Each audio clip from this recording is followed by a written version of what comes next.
De niños todos soñábamos con ser un médico, un astronauta o un bombero, pero con el transcurrir del tiempo nuestros pensamientos y nuestras ideas fueron cambiando. Sin embargo, nuestro invitado de hoy soñó, lo decretó y lo logró. Impuso creatividad, entusiasmo, esfuerzo y es de inspiración para muchas personas. Bienvenido, Iván Castro. Muchísimas gracias, Melanie. Me encantó eso de soñar, decretar y lograrlo. Esa es, creo que, una buena receta. Sí, y es inspiración para muchos. Sin Límites es un podcast en donde conoceremos a guatemaltecos extraordinarios que han demostrado a través de sus historias que para ser exitosos en la vida y alcanzar sus sueños no existen los límites. Iván, sabemos que recientemente estuvo en Estados Unidos siendo testigo de dos proyectos muy importantes. Cuéntanos un poquito de qué se tratan estos dos proyectos y cómo fue su experiencia estando ahí. Bueno, creo que tuve la oportunidad de estar... Voy a sacar un poquitito el baúl de los recuerdos de las enciclopedias en carta, ¿te recuerdas? Sí. O del almanaque mundial. Claro que sí. Literalmente así me sentía. Estaba en laboratorios dedicados a la NASA, viendo a científicos guatemaltecos experimentar, hacer su trabajo. Pero algo que me encanta muchísimo de nosotros los guatemaltecos es que creo que tenemos esa chispita de siempre empezar desde lo más bajo y luego liderar. Es decir, hay muchos guatemaltecos alrededor del mundo que están dejando escalando esa huella. Y exacto, van escalando. Y realmente era admirable, ¿verdad? Yo tenía el quetzal, pero en tatuado, el pecho. Sí, totalmente. Tenía la bandera tatuada también, de ver a los guatemaltecos trabajando, ver a Luis Sea, a Pamela Flores. Fue realmente admirable porque son proyectos que tienen una trascendencia bastante grande. Por ejemplo, el proyecto de MicroKing 3D es un proyecto que prácticamente busca una cura del cáncer y se hace en el espacio precisamente porque pueden estar lejos de toda radiación terrestre. Y esto acelera muchísimo los resultados. En otras palabras, lo que aquí en la Tierra podría tomar 10 años y billones de dólares, si se hace en el espacio, se hace mucho más rápido y a un costo mucho menor. Ese es el tipo de proyectos en los que están los guatemaltecos. Otro de los proyectos interesantes es Space Biofilm, que busca pues estudiar el comportamiento de los hongos en naves espaciales, que obviamente pues las naves espaciales, los cohetes, la Estación Espacial Internacional, pues tienen humanos, hay comida y hay mucha formación de hongos que puede ser dañina. Y entonces este experimento busca ir detectando qué tipo de superficies son más propensas para que estos hongos se vayan creciendo y se vayan reproduciendo, y este mismo experimento se puede aplicar en hospitales o otro tipo de lugares donde se necesita estar libre de cualquier bacteria, ¿verdad? Entonces es sumamente interesante para mí como fotógrafo documentar ese tipo de cosas, porque por un lado te lo quieres creer que estás ahí, ¿verdad? Estás viendo el nombre de la NASA por todos lados, estás viendo a gente pues estar en un entorno completamente limpio, siguiendo procedimientos, tratando de concentrarse en qué es lo que van a lograr con este tipo de experimentos, y saber que esas cosas que estás viendo y que incluso pues te dan la oportunidad de tocarlas van a llegar al espacio. Incluso pues algo muy lindo es que un gesto bastante especial es que una de las capsulitas lleva mi nombre. Ay, y cuando la destapan, pues van a leerlo, ¿verdad? Y es algo que me emociona muchísimo. Y sobre todo porque para ponerle guinda al pastel, vimos al cohete despegar. Qué buenísimo, qué experiencia tan linda. Y lo entiendo perfectamente eso de llevar tatuado Guatemala en el corazón. Yo tuve la oportunidad también de estar en eventos deportivos donde los atletas, nuestros héroes nacionales, también representaron, y ese orgullo que uno siente es indescriptible. Pero cuéntanos, Iván, ¿cómo logró estar metido en la NASA, cumplir ese sueño que todos tenemos de chiquititos, como hablamos al principio, de ser astronautas? ¿Cómo logró Iván llegar a la NASA? Yo creo que todo tiene que ver con la curiosidad. Si algo me encanta a mí es tratar de aprender, tratar de descubrir cosas. Creo que todo lo que hago en la vida encierra esto, ¿verdad? No tengo necesariamente un interés económico sobre las cosas. Yo lo que quiero es aprender, ¿verdad? Ya vamos a hablar sobre la educación y todo esto, pero para mí creo que el aprendizaje está por encima de cualquier cosa. Entonces esto me ha llevado a meterme a muchas cosas solo por el hecho de aprender, y como tengo una excusa, que en realidad es simple y sencillamente eso, ¿verdad? Una excusa, que es tener una cámara en la mano, me termino metiendo a un montón de rollos como eclipses, como auroras boreales o pues estar en la Antártida fotografiando pingüinos, que simple y sencillamente porque quiero hacer viva esa enciclopedia en carta, ese almanaque mundial, y quiero aprender. Esa es una bola de nieve, porque cuando empiezas a documentar con tu cámara, empiezas a conocer personas que te presentan a más personas, personas. Y creo que la fotografía es importante para todo, ¿verdad? Tú quieres hacer, qué sé yo, un podcast, necesitas documentarlo con cámaras, necesitas hacer fotografías para que más personas se puedan inspirar, necesitas hacer un evento deportivo. Si no tomamos fotografías, simple y sencillamente la gente no lo cree, ¿verdad? Y ahí es donde la fotografía termina siendo como esa llavecita que va abriendo las puertas para todo este tipo de oportunidades. Pues qué interesante, Iván, lo felicito de verdad. Muchas gracias. Vamos a tocar un tema ahora de un sentimiento que muchos tal vez hemos, valga la redundancia, sentido, que es el fracaso. Y que es un sentimiento que creo que ninguno lo queremos llegar a experimentar o tratamos de no experimentarlo o tenerlo en nuestro ser. Sin embargo, usted sintió el fracaso por muchos años en su vida, hasta los 32 años, si no estoy mal. Cuéntenos en qué momento dijo: esto quedó aquí, enough, stop, al fracaso. ¿Qué lo motivó a cambiar? En mis conferencias siempre solía decir que hasta los 32 años me sentía un fracasado. Hoy puedo decir oficialmente que hasta los 43, y es porque tengo 43 años. Creo que el fracaso es algo que siempre te va a acompañar, y poco a poco he ido entendiendo un poquitito más esto.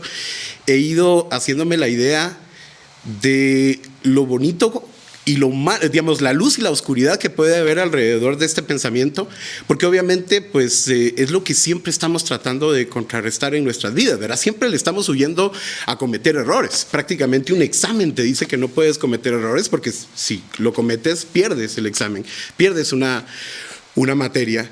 En la vida todo el tiempo le estamos huyendo a eso, y poco a poco he ido dándome cuenta que en realidad este pensamiento, este síndrome del impostor siempre está presente, ese que te dice que no eres adecuado, que no eres lo suficientemente bueno para algo. Y creo que te ayuda muchísimo porque te mantiene los pies en la tierra, ¿sí? Te permite darte cuenta de cuáles son tus capacidades y qué es lo que necesitas mejorar en aras de lograr aquello que buscas. Ahora, los 32 años para mí es algo muy importante, porque en el 2010 tuve la oportunidad de darme cuenta del valor que yo tenía, ¿sí? Es decir, durante muchos años yo sí había escuchado de mi entorno ese comentario que yo era fracasado. Y una cosa es que a ti te lo digan y otra cosa es que tú te lo creas. Entonces yo durante muchos años me creí ese discurso, y por más que lograba muchas cosas, siempre estaba eso de, pero no fue tan bueno. Es decir, fue lo que un fracasado podía haber logrado, ¿verdad? Y simple y sencillamente no me daba cuenta, no quería aceptar las cosas que yo hacía o que yo lograba. O sea, ¿verdad? Yo entiendo, tú te sentías fracasado, pero había gente también que te lo decía a tu oído. Yo creo que el entorno es sumamente importante, ¿verdad? Y no lo digo desde un papel de víctima, porque creo que todos tenemos que llegar a un momento donde el discurso te lo pones tú, ¿verdad? No le vas a creer a lo que la gente, los familiares, los amigos te puedan decir. Hay un momento en el que tú tienes que abrir los ojos y, puede ser que la gente piense esto, pero yo estoy consciente de por qué hago las cosas, el amor que yo hago las cosas, y lo que estoy haciendo es una ofrenda, ¿verdad? Que quien la quiera recibir, la va a recibir. Y entonces el 2010 para mí fue ese abrir los ojos, el darme cuenta de muchos sueños que yo tenía guardados. Renuncié al trabajo, corté con la novia que yo tenía, me fui de la casa y empecé a recorrer el mundo, y para encontrarme con gente que sí valoraba aquellas cosas que yo hacía, gente que tenía ese mismo sentir, esos mismos sueños, y me empecé a dar cuenta que al final lo único que necesitaba era conectarme conmigo mismo y no con el mensaje que durante muchos años me habían querido implantar. Qué interesante, Iván, y qué lindo mensaje para para mí, para todas las personas que nos están viendo, de verdad, qué motivación. Gracias por compartirlo. No, gracias a ti. Entendemos que su mamá tenía planes para su vida, como todas las mamás lo tenemos para nuestros hijos. Sin embargo, usted agarró el camino totalmente diferente al que ella le había impuesto. Y ella, me imagino que sintió un poquito también de frustración y de molestia, de enojo. ¿Cómo pudo sobrellevar esta situación con su mamá? Creo que todos nacemos con una imagen, ¿sí? Esta imagen puede ser que alguien nos las haya querido poner o que simple y sencillamente nosotros no la ponemos. Creo que todo el tiempo tenemos que estar investigando qué tanto nosotros nos estamos separando de nosotros mismos para parecernos a una imagen que simple y sencillamente no somos. Y ahorita en este mundo de las redes sociales es muy peligroso esto, ¿verdad? Porque duro. Todo el mundo quiere estar feliz y todo el mundo quiere ser el mejor. Y todos atacan. Exacto. ¿Verdad? Pero todo es por esa imagen de la que no se puede sostener. Y creo que cuando nosotros somos niños hay una imagen de lo que un niño debería ser, ¿verdad? Nosotros deberíamos estudiar, deberíamos tener un título, deberíamos comportarnos de cierta manera. Yo desde muy temprana edad me di cuenta que para mí los estudios, por lo menos la educación tradicional, era un enemigo, era algo que me distorsionaba y que me distraía demasiado de lo que yo quería hacer, ¿verdad? Entonces empecé como que a luchar con eso, no necesariamente como un acto de rebeldía, sino que simple y sencillamente no podía entender por qué me estaban enseñando cosas que yo no necesitaba. Entonces empecé a ser castigado, empecé a perder notas, empecé a tener reportes, y eso es algo que empezó a chocar muchísimo con la imagen que mi mamá en ese momento tenía. Obviamente para ella, que con todo su amor me quería dar la educación, fue sumamente difícil de aceptar. Y es que muchas veces los papás quieren que nosotros tengamos ciertos atributos, ciertas capacidades, porque creen que nosotros no vamos a poder sobrevivir en la vida si no estamos preparados para ello. Pero tal vez la sorpresa es que si nosotros dejamos a la gente ser libre y buscar sus propios sueños y buscar sus propias inquietudes y responder sus propias dudas, capaz que ahí está la respuesta de la felicidad. Simple y sencillamente dejamos que las cosas fluyan y sirvan. Sí. Es como una planta, ¿verdad? Hay plantas que las cuidamos y se mueren, y hay plantas que nacen en medio de la calle y no sabemos cómo sobreviven, pero sobreviven. Y pero esa es la vida. Qué bueno que todos pensáramos así, de que las cosas fluyan y que podamos ir haciendo las cosas que realmente nos gustan hacer, pero creo que hasta cierto punto su mamá y mi mamá o yo como madre también como nos agarramos de no, es que no puedo apoyarlo en esto porque ¿qué va a decir la gente? Totalmente. ¿Verdad? La imagen. La imagen. ¿Te das cuenta que lo que nos distorsiona y nos afecta en nuestra vida es esa imagen que queremos construir por el qué dirá, por lo que nosotros creemos que es necesario para ser alguien? Sí. Y nunca nos dijeron que nosotros ya éramos alguien y que podíamos hacer, ¿verdad? No ser, sino que hacer todo lo que nosotros quisiéramos en la vida. Sí, es lo que hablamos al principio, que uno sueña de chiquito ciertas cosas, pero conforme va pasando el tiempo, uno va agarrando caminos que es lo que uno realmente desea de corazón, ¿verdad? Y eso es lo que hay que lograr cumplir esos sueños. Totalmente. Pero lo de la educación, vamos a tocar el tema en un momentito.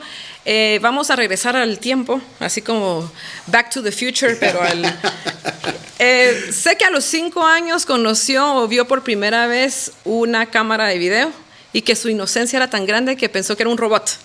Exacto. Luego descubrió qué era lo que hacía realmente la cámara de video y buscaba la manera de poder experimentar y cómo utilizar esta cámara. Se escapaba del colegio. Hay una palabra ahí famosa suya que se capiuzaba del colegio.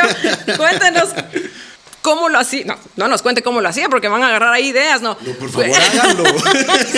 Eso no se hace. Háganlo. Pero cuéntenos ahí para saber cómo lo hacía y qué sentía, qué experimentaba con eso. Melanie, no vayas a voltear a ver, pero tenemos 3 robots con 3 ojos viéndonos por acá.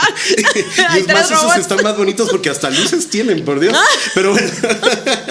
Interesante, vamos a ir a investigar después. Ok, la vida se te presenta de formas interesantes. A ver, yo realmente creo en esa serendipia de la vida, ¿verdad? De encontrar las cosas y que uno simple y sencillamente tiene que estar abierto y dispuesto a aprender las cosas que uno recibe. A los 5 años vi ese primer robot. Todavía me encanta, todavía me emociona. Todavía no entiendo cómo una cámara logra crear imágenes. Por más explicación científica o técnica que pueda existir, me parece todavía un milagro. Y es cierto que parecen robots, se parecen a Wall-E. ¿Se recuerda esa película? Sí, totalmente. Tiene 3 patas, un ojote, ¿verdad? Y te das cuenta que el colega que está ahí detrás de la cámara está bailando con la cámara, ¿verdad? Entonces, literalmente, esa fue la imagen que yo vi cuando tenía 5 años. Y para mí fue un antes y un después. Es increíble que todavía estemos hablando de eso, ¿verdad? 38 años después de algo que me impactó cuando era niño, porque para mí me surgieron todo tipo de preguntas. Y es bastante curioso porque yo al día siguiente regresé al colegio y mis compañeritos sabían más que yo de este tipo de cosas, ¿verdad? Había compañeros que tenían sus propias cámaras y para ellos era una cuestión que eran aquellas cámaras gigantes. Aquellas cámaras VHS. Uno se lo ponía aquí en el hombro. Cabal. Y después uno quedaba. y realmente creo que es eso, ¿verdad? El haber sido impactado y el no haber tenido la forma de poder probarlo con mis propias manos, lo que me hizo buscar soluciones para poder aprender. En esos tiempos, creo que mis lugares a donde yo me capiuzaba, que es esa palabra que nosotros utilizamos cuando decimos que vamos al colegio, cuando estamos uniformados, ¿verdad? Y algunos se van a ciertos antros de perdición. Yo lo que hacía era irme a meter a las bibliotecas y a todos los canales de televisión. Y la coartada era súper genial porque yo decía que iba a hacer una tarea. Entonces llegaba uniformado. Eso le iba a preguntar cómo lo dejaban entrar en horas de colegio y siendo chiquito. Pues no sé, la verdad es que debo decirte, Melanie, que conocí a mucha gente maravillosa. Hay tantos nombres que, bueno, he tenido la oportunidad de agradecerles a muchos, ¿verdad? De buscarlos y decirles, tú no sabes lo que hiciste en un niño de 5 años, de 7 años, de 9 años, cuando simple y sencillamente le abriste la puerta del canal de televisión y le explicaste cómo se hacían las cosas. Y creo que es esa la forma en la que yo decidí aprender. Yo quiero ser metiche, quiero preguntar, quiero rodearme de gente empática y gente buena onda que esté dispuesta a compartir lo que sabe.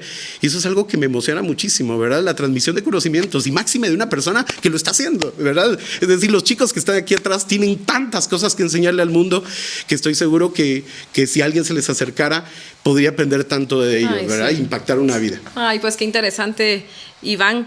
Y regresando a eso de la capiuzada y en sus años de estudios y sobre la educación tradicional, entiendo que estando en quinto primaria tenía las dudas de por qué estoy aprendiendo esto que no me va a servir de nada. Sí. Creo que todos llegamos a pensar en ciertas materias, ¿por qué estoy estudiando esto? ¿Por qué estoy tocando la flauta si no tengo planes de ser músico, por ejemplo, ¿verdad? Y en quinto primaria tomó la decisión más grande, que fue retirarse de los estudios. Bueno, en realidad fue a los 11 años y no fue mi decisión. No fue decisión propia, no. Me obligaron a ella porque perdí 2 años seguidos, ¿verdad? Entonces mi mamá me sentó y me dijo, mira, ya no te puedo pagar, no lo estás aprovechando.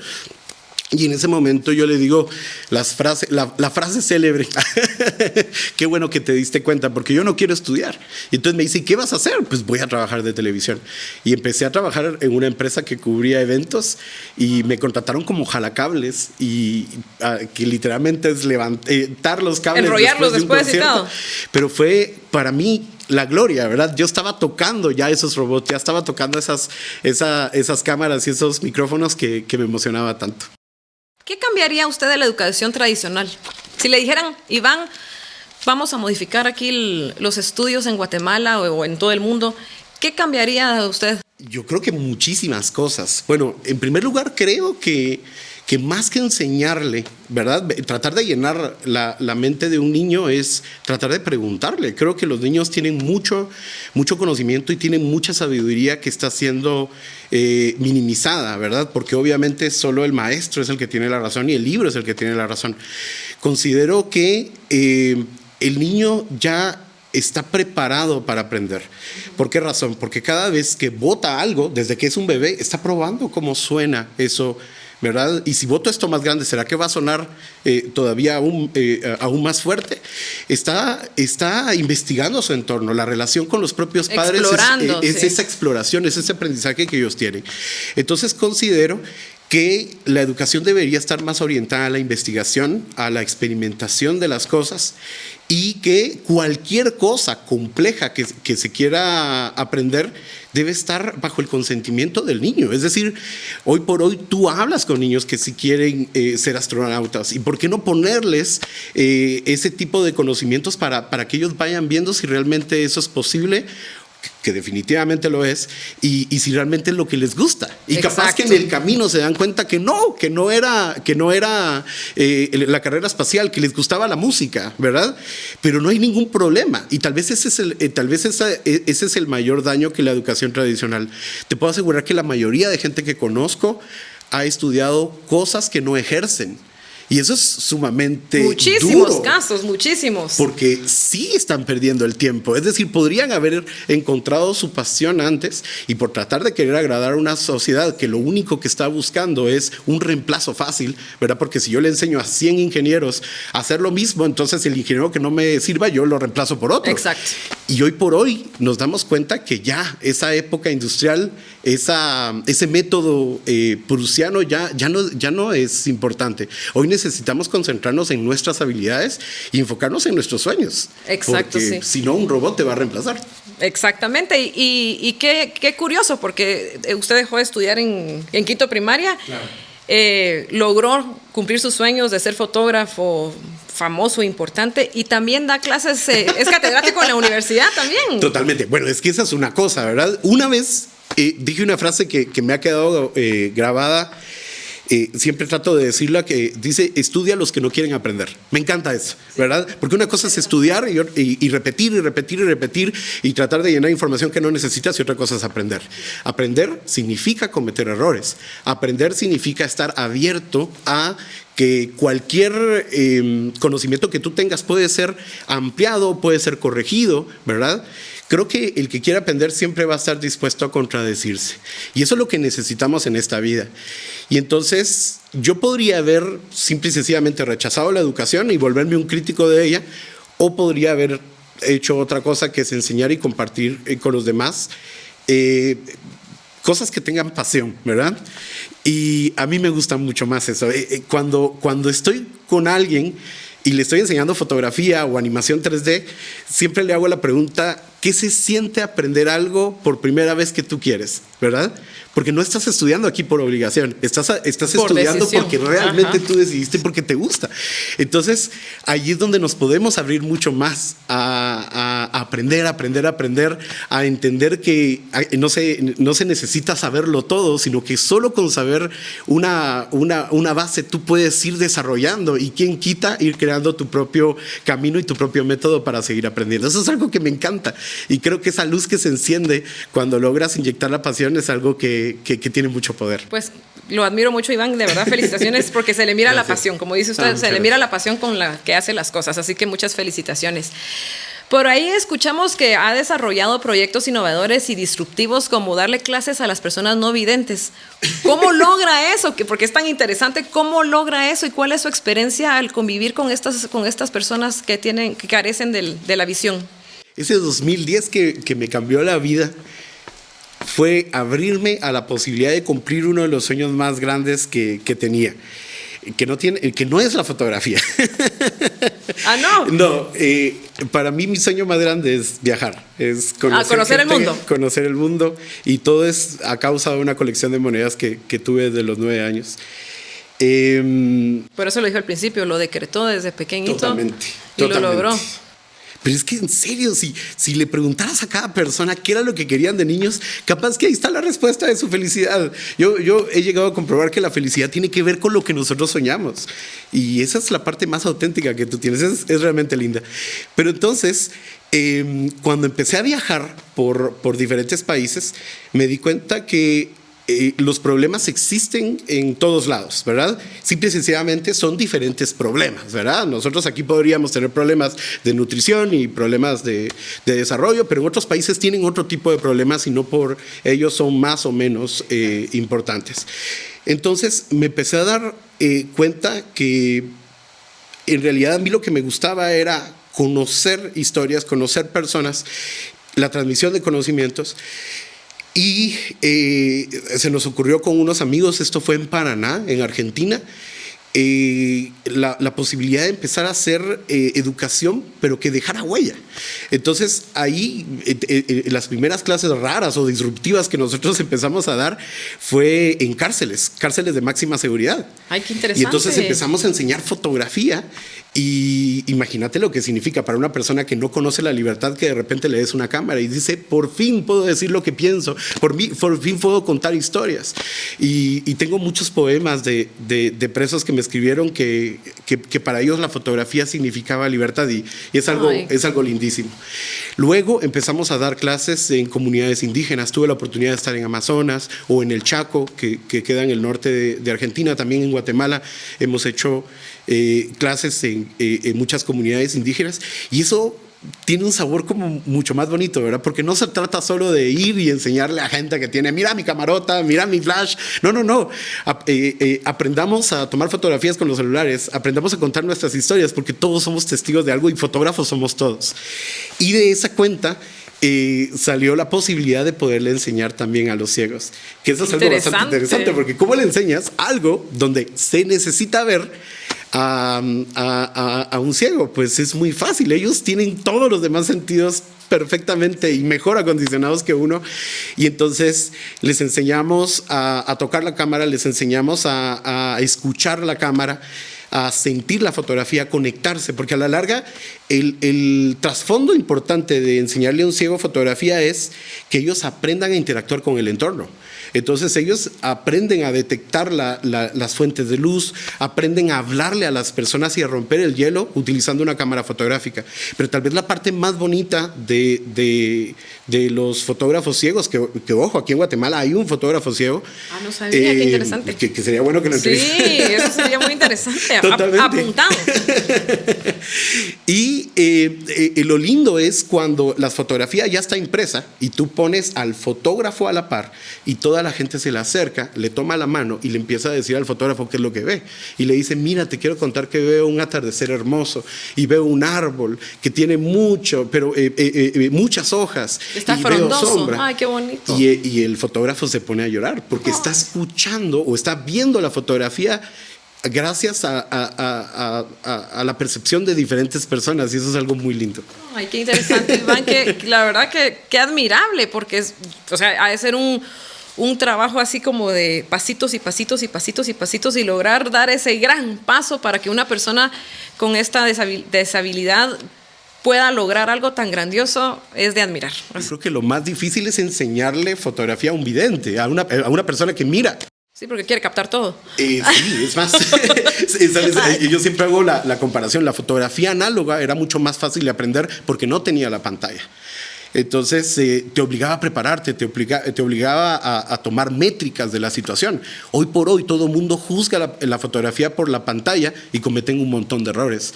Es más, lo he podido comprobar, hay mucha más necesidad de aprender fotografía ahora que hay tanta tecnología que antes. Sí, yo estoy totalmente de acuerdo, porque en nuestras épocas, porque somos casi contemporáneos, el rollo, ¿verdad? Que tenía totalmente 32 fotos y uno tenía que valorar esas 32 fotos, creo que eran 32 fotos que uno podía tomar. 36, 24 fotos, ajá. Entonces uno tenía que evaluar su entorno y decir, bueno, voy a tomar foto aquí porque ese está bonito, y no como 1000 fotos, ¿verdad? O sea, uno valoraba el escenario. Una sola foto.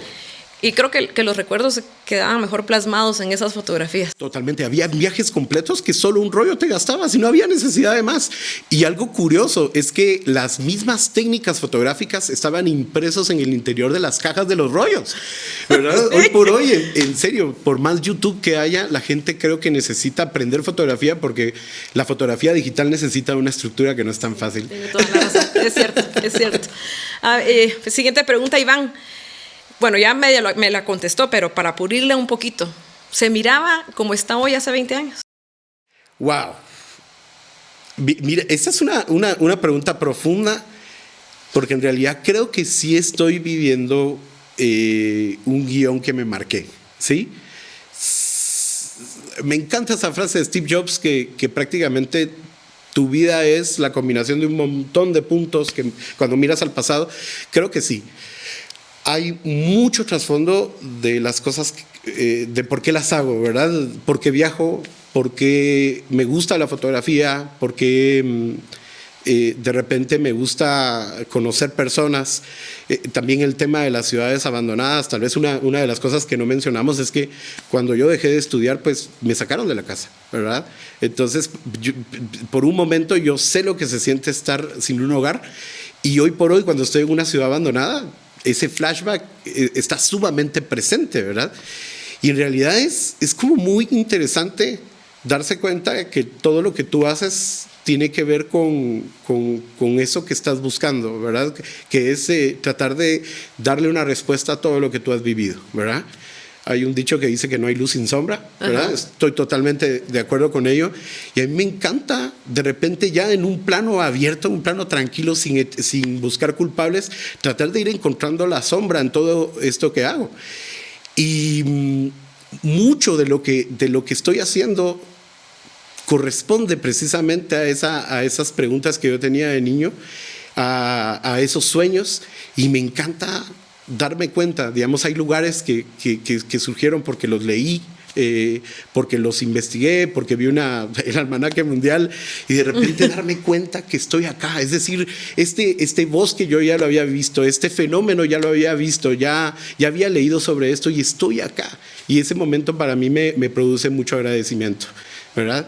Y al mismo tiempo, digamos, mucho de mi vida se parece a lo que yo había decidido, así que sí estoy viviendo esa vida que había decidido hace 20, 30 años, pero también hay mucho donde la vida me sorprende, hay mucho donde la vida me dice, hey, ¿sabes qué? Como, no sé, de alguna manera ya fui entendiendo que hay que estar abierto. Es así como, mira, salió una oportunidad por aquí, vámonos, ¿verdad? Veamos qué pasa. Y me doy cuenta que eso termina abriendo otra cosa de mi pasado, otra pregunta que me había hecho, y simple y sencillamente entiendo que debo dejar que las cosas pasen. Qué interesante, Iván. Aparte de ser coleccionista de monedas, de viajar por el mundo, de ser catedrático, de ser maestro, es embajador de una marca prestigiosa como lo es Sony, y adicional está estudiando para ser piloto o aviador. ¿Hay algún otro sueño en su lista que no ha cumplido y que quiere cumplir? El espacio. No, pero la verdad es que sí me encantaría. Ay, pues hay que lograrlo. Si me puedo amarrar un cohete, me amarraría. Actualmente todo es posible en esta vida. No, en realidad sí, hay muchos sueños. Hay un proyecto que hemos estado trabajando desde hace varios años que ya es hora de darle toda la atención posible. Es una serie de televisión sobre ciudades abandonadas. Uh-huh. Creo que eso es algo que me mueve mucho. También lo de la aviación, ¿verdad? Yo ya había sacado el curso de piloto privado y pues ahorita me estoy volviendo a retomar eso. Quiero, si es posible, combinar la aviación con la fotografía y con los viajes, ¿verdad? Al final de cuentas todo va amarrado, ¿verdad? Ay, qué bueno. Pero me encanta. Qué buenísimo, uh-huh. Iván. Muchas veces nosotros tomamos decisiones o caminos que no nos gustaría que nuestros hijos tomaran porque fueron muy difíciles para nosotros. ¿Qué consejo le daría usted a los padres de familia al tener un hijo inquieto o curioso, como usted lo fue en su momento? Bueno, creo que es algo muy importante esto. Los niños inquietos tienen mucha energía, y simple y sencillamente esa energía hay que saber canalizarla, ¿verdad? Un niño que hable mucho, un niño que quiera preguntarlo todo, es un niño que debería tener respuestas. Creo que los padres tienen una misión sumamente importante. Los niños no vinieron a tener lo que ellos no tuvieron, no vinieron a no sufrir lo que ellos sufrieron. Al contrario, creo que nosotros rechazamos mucho el sufrimiento. El sufrimiento es parte de la vida, ¿verdad? Nosotros deberíamos estar agradecidos por cada problema que nosotros tenemos, por cada necesidad que nosotros tenemos, y si tan solo le enseñáramos eso a los niños, podríamos crear gente de bien. Iván, vamos a pasar a un segmento súper diferente a lo que veníamos trabajando. Cuando yo era patoja en el colegio, para averiguar qué era lo que le gustaba al que me gustaba, hacíamos un cuadernito ahí con las amigas que se llamaba el preguntón. Entonces en cada hoja iba una pregunta y uno ponía ahí, escogía el número y uno iba contestando poco a poco. Pues vamos a jugar el preguntón hoy. Yo le hago las preguntas, son 5 y usted me contesta. Bueno, la chica, ¿sí?, que me gusta. Su color favorito. A ver, la primera. ¿Con qué personaje ficticio o de la vida real se tomaría un café? Bueno, no sé si un café, aunque me encanta el café, tal vez una taza de chocolate caliente. Ay, qué rico. Sería con Milton M.S. Hershey. Milton M.S. Después nos va a contar quién es Por Milton M.S. supuesto que Hershey. sí. ¿Cuál es su frase favorita? Bueno, hay muchísimas. Yo soy de frases, me encanta escribir también mis propias frases, pero creo que me voy a ir a algo muy básico, pero que me impactó muchísimo. Eso está en la Biblia, que dice: solamente te mando a que te esfuerces y que seas valiente. No temas ni desmayes, porque Dios está contigo. Me impacta muchísimo y me llena de muchas totalmente fuerzas. cierto. Totalmente. Algo que no tolera. Creo que la falta de empatía, pero mira, le tengo una tirria a las ¿sí? personas no empáticas. Y hay muchas, lastimosamente. ¿Cuál sería la fotografía perfecta por hacer?